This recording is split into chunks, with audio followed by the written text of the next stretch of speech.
سجلت تقدم ملحوظ على صعيد البنية التحتية والبنية الأساسية للتعلم الالكتروني، وأيضا على صعيد إعداد النظم والبرمجيات وإعداد متطلبات التعلم الالكتروني من جوانب مختلفة. وأنا أعتقد أنه الكويت ومنطقة الخليج قطعت شوط كبير في هذا المجال، وأيضا يعود ذلك إلى كثير من المؤسسات الدولة، ومنها المركز الاقليمي لتطوير البرمجيات التعليمية اللي أنشئ بمبادرة دولية وبدعم من الصندوق العربي وبالتعاون مع حكومة دولة الكويت كمؤسسة متخصصة في هذا المجال. واستطاع المركز من تنفيذ العديد من المشاريع، ليس فقط في الكويت وفي مختلف مراحل التعليم في الكويت، وإنما كذلك في مختلف دول الخليج، دول مجلس التعاون، وفي عدد من الدول العربية، ومشاريع أصبحت متقدمة. وأنا أعتقد إحنا الآن الرهان الأساسي في التنمية الاقتصادية أو في التنمية المجتمعية تعتمد على قدرتنا في خلق مجتمع معرفة قادر وفايبل أن يدعم جهودنا نحو التقدم، وهذا يرتكز في الأساس على استخدام معطيات التقنيات الحديثة في التعليم وتطوير وسائل التعليم ومناهجه من خلال التقنيات الحديثة. الجلسة الأولى راح نتحدث فيها أو يتحدثون فيها المشاركين حول موضوع إدارة عملية التعلم الإلكتروني وتأثيراتها الاجتماعية والتقنية. بطبيعة الحال المتحدث الرئيسي هو بروفيسور فريتز بانيكوك، هو رئيس جامعة أثاباسكا في كندا. وبروفيسور بانيكوك أحد أشهر رواد التعليم والتعليم الحديث، وخبرته كبيرة في هذا المجال، إضافة إلى خبرته التربوية المتعددة والمتنوعة في العديد من المؤسسات الأكاديمية والجامعات المرموقة. ولذلك أنا أعتقد أنه المدخل مع بروفيسور بانيكوك الآن راح يشكل بالنسبة لنا في الكينوت سبيتش اللي راح يلغيه مدخل مهم ومفيد جدا لوضع أرضية جيدة للحوار لاحقا بعد ما ننتهي أيضا من الورقتين التاليتين. رحب ببروفيسور بانيكوك وندعو لإلغاء الكينوت سبيتش. تفضل. Well, thank you very much. I will work from the podium here so I can move my slides forward. First of all, thank you very, very much for the kind invitation to address this body. It's indeed a great privilege, both as president of Athabasca University and as president of the International Council of Distance Education, which is affiliated with UNESCO and is dealing with the massification of learning, particularly through and distance learning. Well, about Athabasca University, what we're doing now is we're trying to move the university, and we've just been allocated $20 million Canadian to complete the task, is to move it from a print environment to an environment that is entirely So over the last 2 years, we've had to take 843 courses in 70 different programs and move them all into a digital environment. And when you do that, what's really, really important is to make absolutely certain that you have planned it well. It's 1,500 staff, 40,000 students who have to be moved from one environment into another. So it's like a major project. It's equivalent to building a building of twice or three times that value.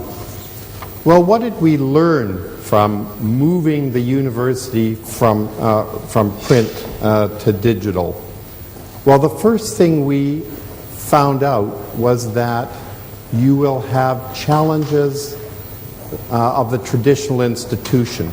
And you'll have those challenges because the paradigm of learning, the paradigm of power, and the paradigm of structure changes. For example, you have teams now of people building a course. It isn't a professor in a classroom, it's maybe a dozen people working together. So then, who has the power in the course? Is it the professor who knows the content, or is it the educational specialist who will tell the professor, well, perhaps if you structured the learning slightly differently, you'd have a much better outcome. Well, in the old days, as you know, professor is king in his classroom. But now, in the virtual classroom, there are many, many, many kings. And that does cause problems, ultimately. It will cause problems in university governance. In Canada, we're all bicameral. That is, we have a board of governors that runs basically the institution as a whole, but we have an academic council, which are the academics. The academics still have power in that council. So ultimately, structures will have to change. The other thing that we found is when we're dealing with all of these issues, that there are some very, very key issues that come up that will change your university if you move to a digital environment, to an online environment. First, your cost structures change. And when your cost structures change, your power structure change, because someone who used to have money may no longer have money. And that can be quite serious. The other big movement is how much of the material on the internet should you incorporate in your lessons. There's a great movement in the world today for open education resources. There are about 2 million open education resources available for use. They're of variable quality. Some are good, some are bad. Which one should you use to reduce your cost structures? Which one should you invent yourselves? The most important thing to remember when you use OERs, or open educational resources, is that the bulk of them are invented and built in the north. The minority are in the south. So you get a very strong cultural skew if you're not careful. The other big issue in digital resources is the whole issue of copyright. At least it certainly is in Canada. Because you can move your print materials to one digital form, but if you want to migrate them to the next generation of electronic format, and generations change about once a year, I swear sometimes, you have to pay copyright fees again. So you could, in fact, put yourself into a very expensive environment if you're not careful. The regulatory environment, we found out, is based for traditional universities for the most part, everywhere. So if you're a digital university, you have a different regulatory need, but the same regulatory environment. And when you think about it, that can cause serious problems. You also, as I mentioned, governance structures which may not work. You have also accountability structures which may not be suited to digital environments. Well, so what did we do, or what have I been doing at Athabasca University and in the International Council of Distance Ed?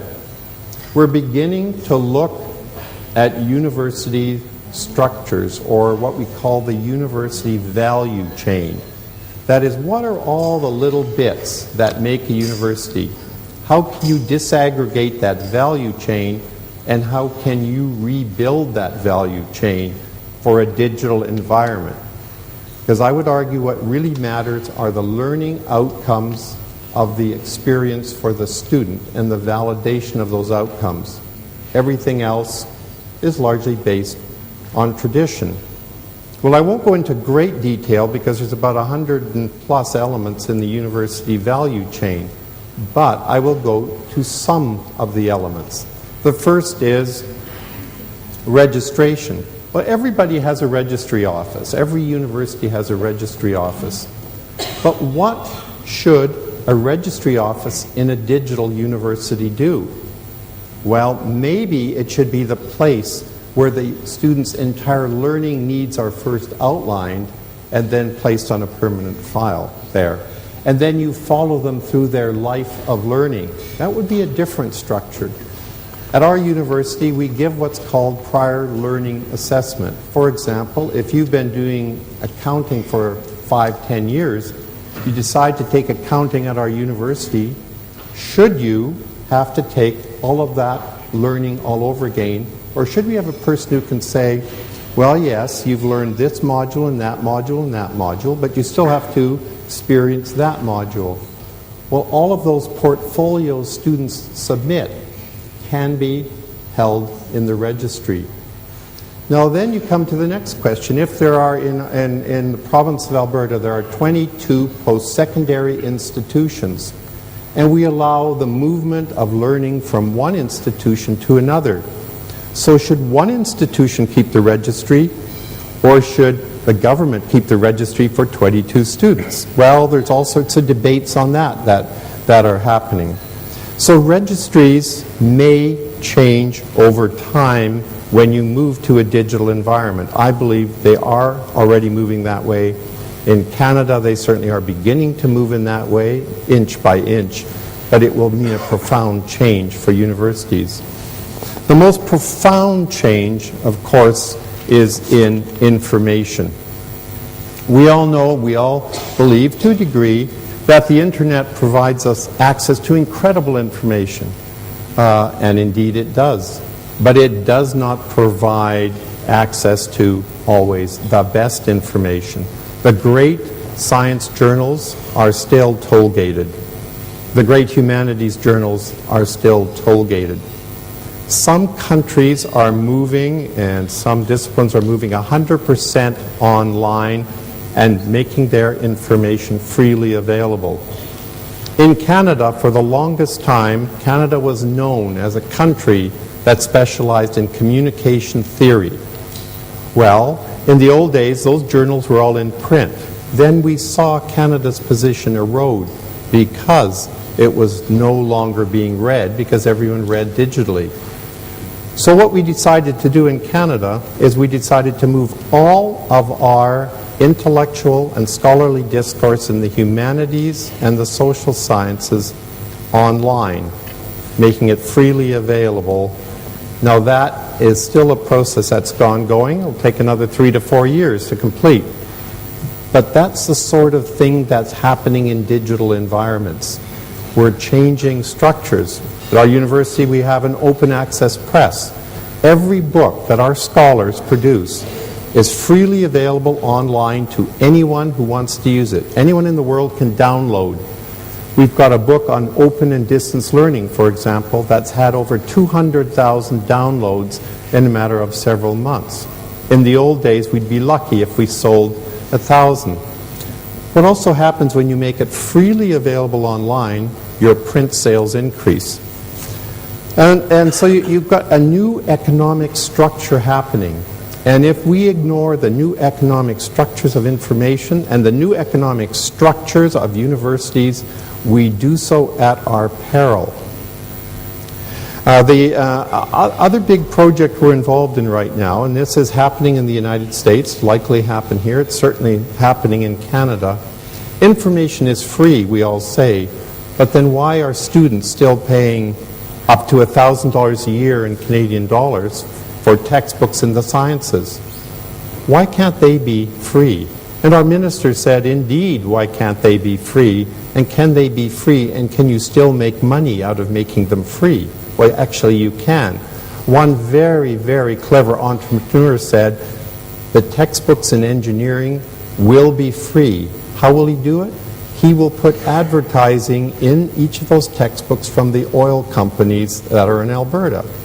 Well, the oil companies, someone said, well, we don't want our textbooks full of advertising on buy this product. Well, they're not. What the oil companies are saying, we have jobs in these areas. So in fact, by having the oil companies advertise in your textbooks the jobs that are there in the future, it acts as an incentive to students to learn. So it's all, how do you change your thinking about all of this? Not easy, but all possible. Well, the other thing that we're really interested in at our university